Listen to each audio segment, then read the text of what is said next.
For more than 18 years, he was the leader of the German Democratic Republic, Erich Honecker. This is a video about his life.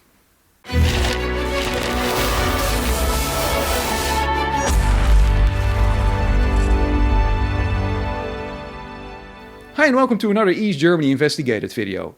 This channel obviously can't exist without a video about Erich Honecker. As a matter of fact, many of you have already asked for one. He certainly was a man with an interesting biography. But before we continue, I'd like to thank you all for your support you've given to this channel so far. Thanks for liking, sharing and subscribing. And a special thanks to those who've given your support via a super thanks donation. Erich Paul Honecker was born on August 25, 1912 in Neunkirchen, which is in what nowadays is the German federal state of Saarland. He was the fourth child of Caroline and Wilhelm Honecker. Soon after his birth, the family moved to Wiebelskirchen, the next town, where he spent his youth in a working-class family that was relatively prosperous. His father was an active communist, and as a young child, little Erich was allowed to stay up and listen to the discussions amongst his father's comrades, who were invited to the house very frequently. When he was not able to find an apprenticeship after leaving school, he went to work on a farm in Pommerania for 2 years. He passed through Berlin on his way and became fascinated by the huge city with all its communist activity. Honecker's father worked in the coal mines, like many men in the Saar area. But his son Erich didn't fancy the dangers of working underground, and so, when he returned from Pomerania, he started an apprenticeship with his uncle, who was a roofer. Meanwhile, he had joined the KGVD, the Young Communist League of Germany, where he became the local group leader in Wiebelskirchen in 1928. He also joined the KPD, the Communist Party of Germany, and in 1930 he was elected to spend 1 year at the Communist International School in Moscow. In July of that year, Honecker left for the Soviet Union, which meant the end of his short career as a roofer. The education program in Moscow was very broad and ranged from lessons Marxism-Leninism and Russian language to horse riding and shooting. Honecker was given the cover name of Fritz Molter.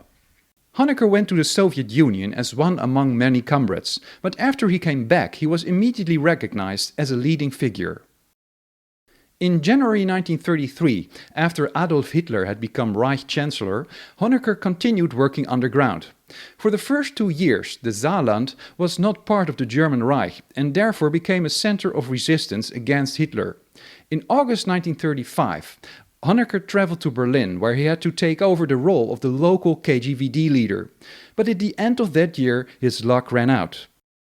While picking up a suitcase that had been deposited at the Anhalter railway station in Berlin by a Czech girl named Sara Fodorova, Honecker noticed that he was being watched. He took the suitcase and managed to get away, but the following morning he was arrested by the Gestapo, the secret state police. He was brought to the notorious Gestapo headquarters in Prinz Albertstraße and interrogated for days. Also, Fodorova and a number of other KGVD members were arrested. Fodorova was later released due to a lack of evidence. In June 1937, 2 months before he turned 25 years old, the court sentenced Honecker to 10 years, which he spent in 3 different prisons. Shortly after sentencing, he was transported to the Brandenburg-Göden prison. Towards the end of the year, he became a trustee of the prison doctor, a coveted position allowing him to get information about the outside from new prisoners, all of whom had to be examined by the doctor on arrival. Honecker's former prison mates gave varying reports of him. Some described him as reserved and callous, while others stated that he was always optimistic. In 1943, Honecker, together with other prisoners, began to work as a roofer again, repairing the roofs of buildings that had been damaged by the Allied bombings of Berlin. While working at the women's prison at Banimstraße, he met Charlotte Schanuel, who was a prison warder, and they got into a relationship. At the beginning of 1945, she told him that the Western Allies were approaching. Afraid of being sent on a death march, on March 6th, while working on another prison roof in Berlin, Honecker and his fellow inmate Erich Honecker managed to escape over the prison roof to the roof of a neighboring house. After a few days on the run, they split up, and Honecker went to the apartment of his girlfriend Charlotte. But contrary to what you would expect, after a few days Honecker went back to prison, voluntarily. Maybe it was to avoid getting Charlotte into trouble. Anyway, he got away with it and was never punished for his escape. On April 21st, Red Army tanks reached Berlin. 6 days later, the Soviet troops arrived at Gurden prison and released the prisoners. Honecker went back to Berlin in search of Charlotte. Back in Berlin, where he stayed with Charlotte, Honecker happened to encounter Walter Ulbricht. Ulbricht had spent the last few years in Moscow, and the Soviets sent him to Berlin immediately after the war to rebuild the Communist Party. Although Honecker wanted to go back to the Saarland, Ulbricht asked him to stay in Berlin, saying that a lot of work needed to be done. Honecker remained in Berlin, and in the years that followed, he was a student of Ulbricht, who would become the leader of the GDR in 1950, and who taught him the techniques of the exercise of power. Honecker's first task was to build a youth organization. The challenge was to make it look like an independent organization, but which in reality would be under the control of the Communist Party, the KPD. Skillfully, Honecker arranged it that all parties, including the churches, agreed, and this also prevented each organization from creating its own youth movement. In March 1946, the official state youth organization, the Freie Deutsche Jugend, the Free German Youth, known as the FDJ, was founded, and in June of that year, Honecker was officially appointed to its first chairman. In December 1946, Honecker married Charlotte Schanuel. It was a quite small wedding. Charlotte died only 6 months later in June 1947. Later, Honecker would try to cover up his first marriage. Charlotte's Nazi past and the fact that she had been a Jehovah's Witness and not a party member undoubtedly played a part in this. Shortly after the wedding, Honecker was already seeing other women, and in December 1949 he married his employee Edith Baumann. But that marriage didn't survive for long either. 1 year later, when his daughter Erika was born, Honecker was already having an affair with Margot Feist, who was also an FDJ employee. And in 1952, Margot Feist gave birth to Honecker's second daughter, Sonja, while he was still married to Edith Baumann. Edith Baumann was against a divorce and wrote to Ulbricht to stop it, but in the end she didn't succeed. Her divorce from Honecker was inevitable. However, soon after his third marriage, his new wife Margot Honecker was ordered to leave for Moscow for a 1-year study course. She had to leave her 8-month-old baby with its grandparents, for which she never would forgive Ulbricht. By the way, there were rumors that Honecker, given his lifestyle, also had children with other women who received alimony from him, but this was never proven. Back to the late 1940s, Honecker's hard work on the Free German Youth paid dividends. Just 1 year after its foundation, in 1947, the FDJ already had more than 400,000 members. It would take 2 years more to reach 1 million members. At the Third Party Congress of the SED, the Socialist Unity Party, in July 1950, Honecker was elected into the SED Politburo, which resulted in him now having 2 jobs. It turned out that this was a bit too much for him to handle. In the youth organization, several major organizational mistakes occurred. For example, during the 1951 Internationale Weltfestspiele der Jugend, the World Festival of Youth and Students in East Berlin, Honecker was criticized for the lack of proper accommodations and insufficient food. In response, West Berlin had invited the youngsters to enjoy free meals there. Honecker, as an act of revenge, said, "If West Berlin invites us, then we will go all together." When 50,000 FDJ members in their blue shirts tried to flood West Berlin, things immediately got out of hand. The demonstration was violently broken up by the police. At the next Politburo meeting, Honecker was heavily criticized. But Ulbricht held a protective hand over him, so he survived. In 1953, in East Germany, there was an uprising in which more than 1 million people demonstrated for better living conditions and free elections. This almost brought about the end of the East German state. It was only the intervention of the Soviets, who sent their tanks to crush the uprising, which brought the crisis to an end. It was a close call for Walter Ulbricht's position too. He was criticized in the Politburo and by Moscow and barely survived. Honecker didn't have any friends of his own in the Politburo, leaving him no choice than to stick with Ulbricht. So he also had a lucky escape. The overall result for Honecker was that he gained even more trust from Ulbricht. In May 1955, at the age of 42, Honecker stepped down from his position as chairman of the FDJ. That summer he left for a one-year training course in Moscow for the second time, where alongside Marxism-Leninism he had to learn more about the history of the Soviet Union and the international labor movement. After the secret speech of Soviet leader Nikita Khrushchev in February 1956, in which he revealed the truth about Stalin, who suddenly turned out to have been a mass murderer, Honecker reacted in disbelief and he removed Stalin's picture from his wall. Back in Berlin in July 1956, Honecker immediately returned to his work as a Politburo member. He was appointed Central Committee Secretary for Security Matters and became responsible for the police, the National People's Army, the NVA, and state security, the Stasi. In the years that followed, he helped Ulbricht to get rid of his last remaining enemies in the Politburo. Over the years, the difference in living standards between East and West Germany had been increasing. The number of refugees leaving for the West remained one of the largest problems of the GDR, and especially the loss of highly skilled people like medics, scientists and lawyers affected the economic stability of the country. Although the inner German border had already been closed, Berlin remained the last loophole which hundreds of GDR citizens a day used to relatively easily flee to West Berlin. In March 1961, Ulbricht got permission from Khrushchev to start preparing to divide Berlin. But it would take until the end of July for the final approval for building the wall to be given. In the meantime, Honecker was tasked with preparing the operation down to the last detail. On August 13, 1961, starting at midnight, Honecker put his soldiers to work and fences were closed. Rails were cut, but most importantly, many kilometers of barbed wire were laid. By 6 o'clock in the morning, the border around West Berlin had been completely sealed. Operation Rose, as it was called, was a success. And with this achievement, Honecker had made up for his previous mistakes and had won Ulbricht's complete confidence. Now it was time for Honecker to get him out of the way. In the first few years after the Berlin Wall was built, people were permitted a bit of freedom in composition, especially in the areas of culture and recreation. Books, theater plays and movies that had previously been banned were allowed. Modern dance music too.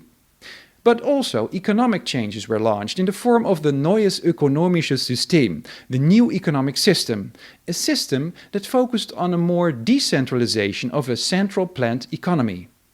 For the 15th anniversary of the GDR in October 1964, the Soviet Union sent Leonid Brezhnev, the deputy of Nikita Khrushchev. In the evening, Ulbricht invited him for dinner and gave him a lecture on the economic successes of the GDR. After having listened to him for a while, Brezhnev, who had become totally fed up with Ulbricht's patronizing behavior, said he was not feeling well, needed to rest, and left, leaving Ulbricht in a state of indignation. The next morning, Brezhnev, fully recovered, went hunting with Honecker. Having the same hobby, the two could get along from the beginning. When only days later Khrushchev was overthrown and Brezhnev became the new premier of the Soviet Union, Honecker was personally informed by him, while Ulbricht only learned the news from the press. With his economic plans failing, Ulbricht started losing the trust of the Central Committee members. He was turning into a stubborn old man. Honecker made use of this by slowly but surely getting the most important party members on his side. He now also dared to contradict Ulbricht more often. It was no longer a secret that Honecker wanted to be the most important man in the country, at any cost. Totally unexpectedly, Ulbricht made the first move and tried to get rid of Honecker. On July 1, 1970, he scheduled a Politburo meeting at which he dismissed Honecker, ordering him to get yet more education in Moscow. None of those attending the meeting dared to speak up. Honecker left the room and went to the Soviet embassy, completely desperate and downcast. But the ambassador, Pyotr Abrasimov, turned out to be in Moscow. His assistant made a phone call to inform him. Abrasimov immediately talked to Brezhnev about the situation, after which he took the first plane back to Berlin. On the evening of the same day, he visited Ulbricht and he made clear that he had to reinstate Honecker. On July 7th, Honecker was back in his role as secretary. In a private conversation with Brezhnev a few weeks later, Honecker hoped to get approval for him to take over as first secretary. But Brezhnev was reluctant to just push Ulbricht aside, stating that he has his merits. But the event at the beginning of the month had of course had an enormous impact on the other members of the Politburo, who had been following Ulbricht's authoritarian orders for years. Honecker knew that he needed to make use of that situation and started getting as many functionaries as possible on his side. In January 1971, he sent a letter to Brezhnev signed by 13 out of the 20 Politburo members, urging him to dismiss Ulbricht as first secretary. It took another 3 months before Honecker got the green light from Moscow. Accompanied by armed security staff, Honecker went to visit Ulbricht in his summer residence, and after a 90-minute discussion, Ulbricht signed his resignation letter. On March 3, 1971, Erich Honecker became the first secretary of the Central Committee of the SED. He was now the most powerful man in the German Democratic Republic. In the period that followed, Honecker wanted to make sure that Ulbricht was forgotten by the people. He renamed factories bearing his name, and he had books about Ulbricht removed from the bookstores. It's very illuminating to recall Ulbricht's 78th birthday, when in the early morning Honecker and other Politburo members, together with the press, visited Ulbricht, who was still not properly dressed. The picture showing Ulbricht in his dressing gown appeared in all East German newspapers to show everyone that he was a feeble old man. During the guided tour I did in the Waldsiedlung, I was told that it was really an unannounced operation. Ulbricht's housekeeping was called just before 8 o'clock in the morning, saying that he was about to get a visit and he should be ready at 8, which left him no chance to get properly dressed. These actions of Honecker's show how resentful and humiliating he could be. 2 years later, shortly after his 80th birthday, Ulbricht died. In the first years under Honecker, things changed in the GDR. The standard of living rose. People could afford more. They could get better food, could buy more modern clothing. They also had more cultural freedom. More Western music was allowed. As a man with long hair, you weren't seen as someone with an oppositional attitude anymore. Honecker said, "People's hair length is not important. It is what's in the heads that hair grows on." In his first year after taking office, Honecker had pensions increased and the rents lowered. In 1973, a large housing program was announced. Honecker wanted to make himself popular and loved by the people. His charm offensive looked a bit like that of Ulbricht 10 years earlier. Also, the marriage between Erich and Margot seemed to go a bit better. Margot Honecker had fallen in love with another man some years earlier, but a divorce from Erich had been out of the question as the party did not allow it. Now, alongside her position as Minister of Education, she was needed in her role as First Lady.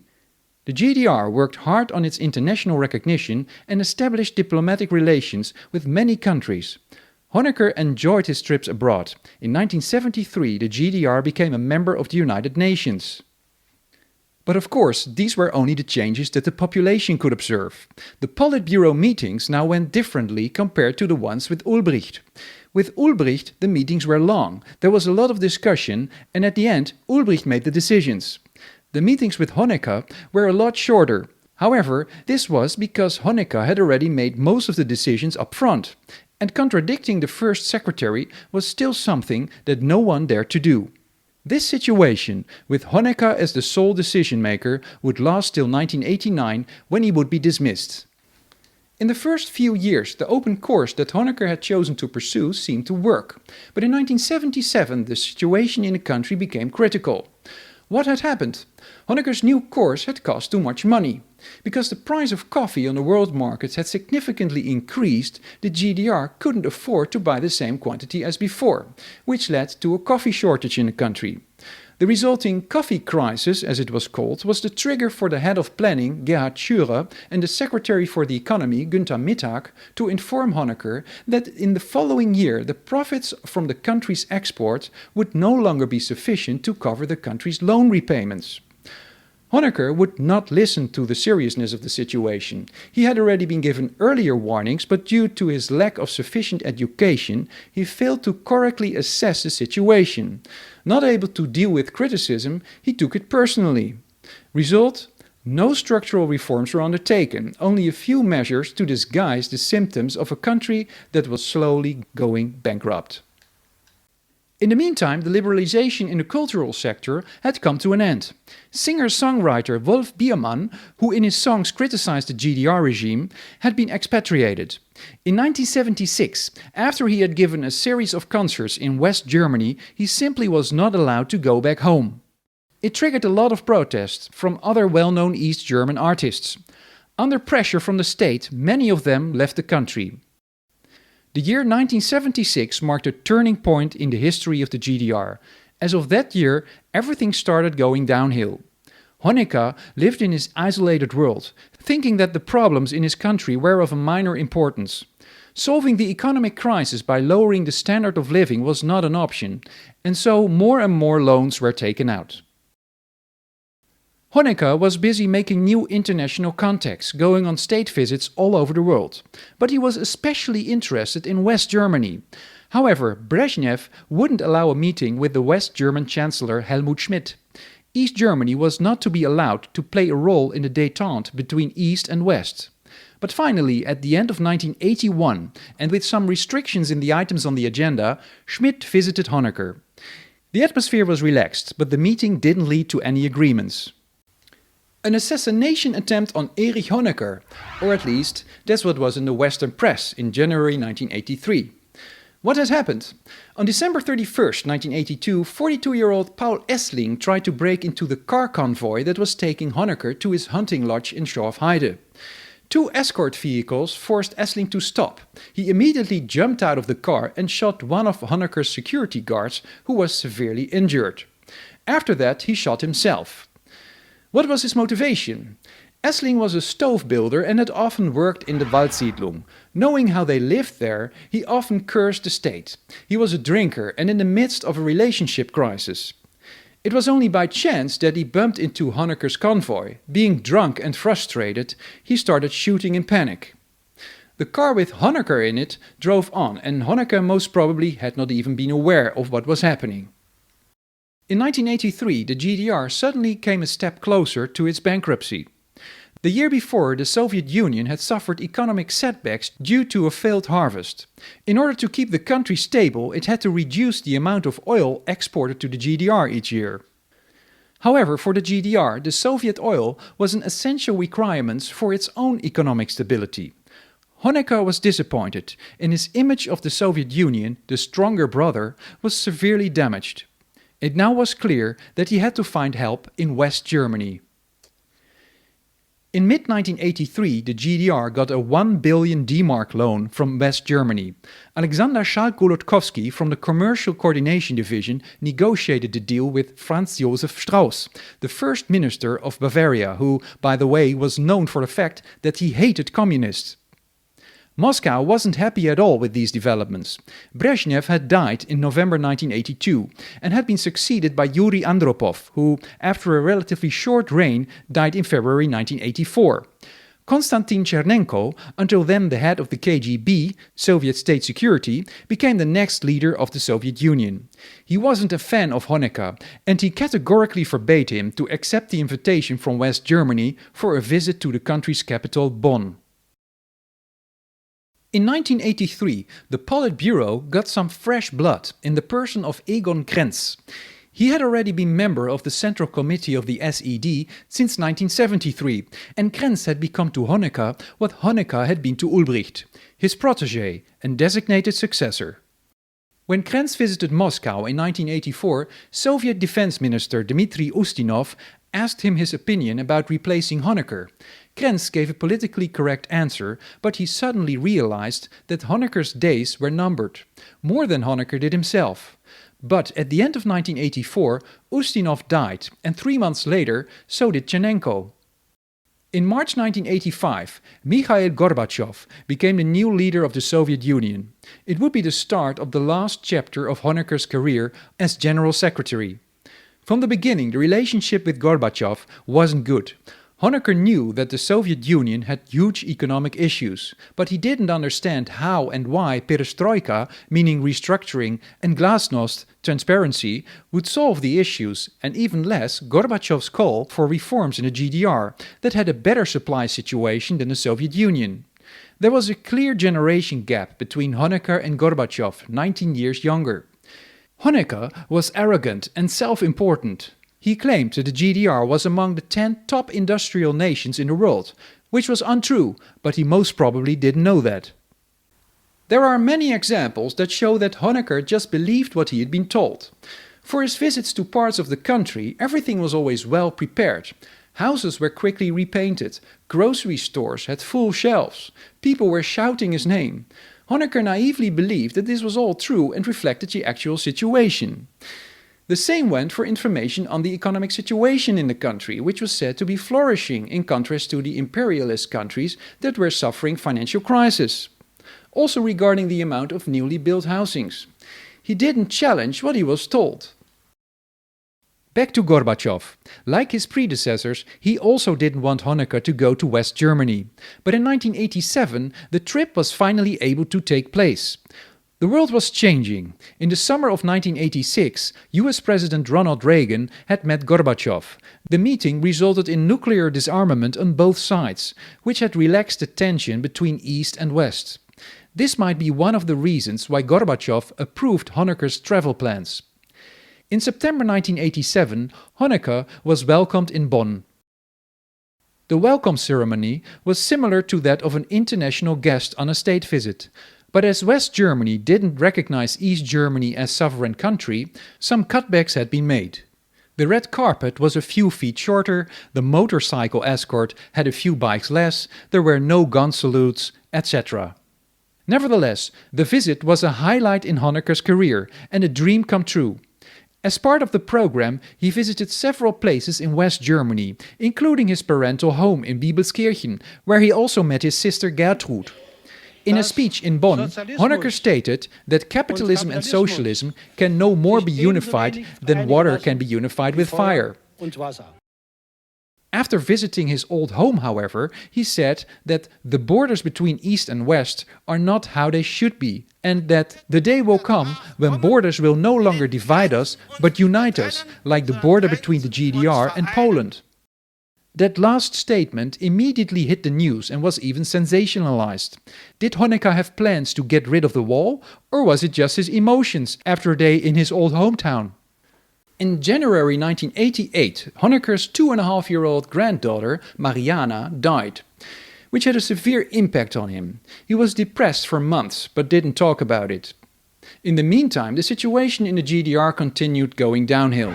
In April, Gerhard Schröder, chief of the State Planning Commission, wrote a 13-page report in which he openly described the critical situation in the GDR, urgently calling for measures. Rents and energy prices needed to be increased. However, Günther Mittag, the Secretary for the Economy, downplayed its contents, and Honecker most probably did not even read the report. Enormous investments were made in microelectronics, where the GDR finally produced microchips costing hundreds of marks in production, but which were sold for only a few marks. Although not everyone in his own party was in favor of reforms, they couldn't take Honecker seriously anymore. There had been ideas and even attempts via Moscow to have him replaced, but the 76-year-old Honecker still seemed firmly seated in his saddle. But it was the public discontent that would finally put things in motion in 1989. The rigged result of the Kommunalwahl, the local elections in May that year, with a reported result of almost 99% in favor of the SED, led to countrywide mass protests. Honecker continued having discussions with Gorbachev and got more and more frustrated because he suspected that Gorbachev was also in contact with West Germany. At a Warsaw Pact meeting in Bucharest in July, Honecker collapsed and was flown back to the GDR government hospital in Berlin. And while he underwent surgery on his gallbladder and was recovering, Hungary opened his border to Austria. In the weeks that followed, more than 25,000 East Germans fled to West Germany via Austria. Without Honecker, the GDR seemed rudderless. He had asked Günther Mittag to replace him, but Mittag wasn't capable of making any big decisions, which confirmed Honecker's autocracy. At the end of September 1989, Honecker returned to work, looking much older and less energetic than he used to be. He was looking forward to the 40th anniversary of the German Democratic Republic on October 7th, which would be a culmination of his work. In those weeks, the so-called Monday demonstrations started in Leipzig, and also thousands of people had fled the country by occupying the West German embassy in Prague. The government did its best to keep things quiet with the anniversary coming up, but they didn't succeed in doing so. October 7th, 1989, the anniversary, was accompanied by a lot of demonstrations. In Berlin, people shouted the name of the main guest, Gorbachev, at every location that he visited. In Germany, there's a well-known quotation which is said to come from one of Gorbachev's interviews. Wer zu spät kommt, den bestraft das Leben. Life punishes those who come too late. But this was not what he actually said. His words were, difficulties lie in the weight of those who don't react on life. Either way, his message was clear. Honecker had prepared a 7-page speech for the evening. Maybe it was his last chance to announce reforms. But instead, he only spoke for 30 seconds. He was tired, and he knew he didn't have the power anymore to launch any positive changes in the country. His last opportunity was lost, and probably Honecker knew that. In the meantime, a majority of the Politburo members had formed, headed by Krenz, that were in favor of Honecker's dismissal, and Gorbachev had given his approval. At the Politburo meeting of October 17th, after Honecker had opened the meeting, he was interrupted and his resignation was proposed. At first he ignored the change in the agenda, but after several members had spoken and given their explanations, it was clear that he wouldn't get any further support. The next day he formally tendered his resignation, citing his bad health. After 18 years he no longer was the number one in the GDR. Egon Krenz would be his successor. Also, Margot Honecker asked to be released from her tasks. Then, in the weeks that followed, many things happened. On November 9th, the Berlin Wall crumbled. On December 3rd, based on all the protest and political changes, Honecker was expelled from the SED, and on December 5th he was placed under house arrest relating to charges of having abused his position for personal gain. A few days later, his house was searched by the public prosecutor. On January 5th, 1990, Honecker was allowed to undergo surgery in the Berlin Charité hospital. The suspected cancer was confirmed, and a kidney tumor had to be removed. At the end of that month, when leaving the hospital, he was immediately arrested and taken into custody. It was announced that he would be tried for high treason. But after 2 days, Honecker was released due to his health condition. He couldn't return to Wandlitz and turned down the 2-roomed apartment in Berlin offered to him, which made him homeless. Erich and Margot found shelter at the home of a pastor in Lobetal, which is not far from Wandlitz. However, in March the situation had become unsustainable because of the many people visiting Lobetal and wishing Honecker no good. After requesting permission from the Soviets, Honecker was able to move to Belitz-Heilstätten, a Soviet military hospital in the district of Potsdam, which was secured by a wall and therefore offered the couple more security. In October 1990, with the reunification of Germany, what was an East German case now turned into an all-German case. The charges against Honecker: abuse of power, breach of trust, corruption and treason. 1 month later, an arrest warrant was issued related to his responsibility for the Schießbefehl, the order to shoot at the border. The police came to Belitz to arrest Honecker, but the Soviets wouldn't hand him over. In mid-March 1991, the Honeckers managed to flee to Moscow in a Soviet military plane. The escape, violating the international agreements and legislation, put a strain on the German-Soviet relationship. And in the Soviet Union, the wind of change was blowing as well. After an attempted coup in August 1991, the Communist Party was banned. Gorbachev was still head of state, but no longer Secretary General. Boris Yeltsin, his rival, was getting more and more powerful. He would eventually become the new president end of that year. Beginning in December, Honecker was told to leave the Soviet Union within the next few days. But then Honecker and his wife fled to the Chilean embassy, where they were able to stay as guests. The ambassador had been granted asylum in the GDR in 1970, so this was his way to give something back. Under increasing pressure from the German authorities, who wanted Honecker to stand trial, Moscow forced the Chileans to send Honecker back to Germany. And at the end of July 1992, after a 7-month stay in the Chilean embassy in Moscow, Honecker was flown to Berlin and taken into custody. Margot left for Chile.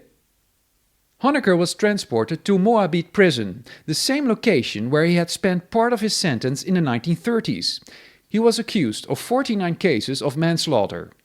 Despite his worsening health condition, since the kidney tumors had metastasized, mentally he still had a strong spirit, remaining convinced that he had done a good job. The trial of Honecker, and alongside him also of Erich Mielke, Willi Stoph, Heinz Kessler, Fritz Strelitz and Hans Ulbricht, started in mid-November 1992. In the weeks that followed, Honecker's state of health was the reason for his defense lawyers to ask for a discontinuation of the trial, but this was not granted. On December 3, 1992, Honecker was able to make his speech, which is considered his best speech ever. He had been preparing it since his arrival in Moabit. Honecker stated that the trial against him was a farce, not lawful, and that he would not be able to serve his sentence. Looking back, he was proud of the existence of the GDR, which had been the most developed socialist country. He considered the Berlin Wall necessary to prevent a Third World War. The people that had died while trying to cross the border could, in his opinion, be compared to the innocent deaths in the Vietnam or Falklands War. Honecker stated that he was without legal and moral guilt. Everyone was surprised by the speech, which lasted 70 minutes, not only due to Honecker's illness, but also because no one had expected such a high intellectual level. The outcome of a new medical examination the day after prompted Honecker's lawyers to ask for an immediate release. With an estimated 3 to 6 months to live, Honecker would not be alive at the time of the verdict. Therefore, they claimed, his imprisonment would violate the right to human dignity. Based on this complaint, on January 13, 1993, after 169 days, Honecker was released from provisional custody. Any further attempts to keep him behind bars failed, and Honecker flew to Santiago de Chile to be able to spend his last months with his wife. His living costs and medical bills were covered by donations from friends and gifts from countries that the GDR once had supported. At the end of 1993, Honecker's health quickly deteriorated, and after more than 6 months of physical decline, finally weighing only 40 kilograms, Honecker died on May 29, 1994. After a cremation at the Central Cemetery in Santiago the next day, Margot took the urn home. She died in 2016. Honecker's last wish to be buried in Germany remained unfulfilled. If you are interested to knowing more details, I can recommend the book The Man Who Built the Berlin Wall by Nathan Morley. I'll put the link in the description. In a few seconds you will be able to click on a few videos that are related to this one. Thanks for watching and see you in the next one.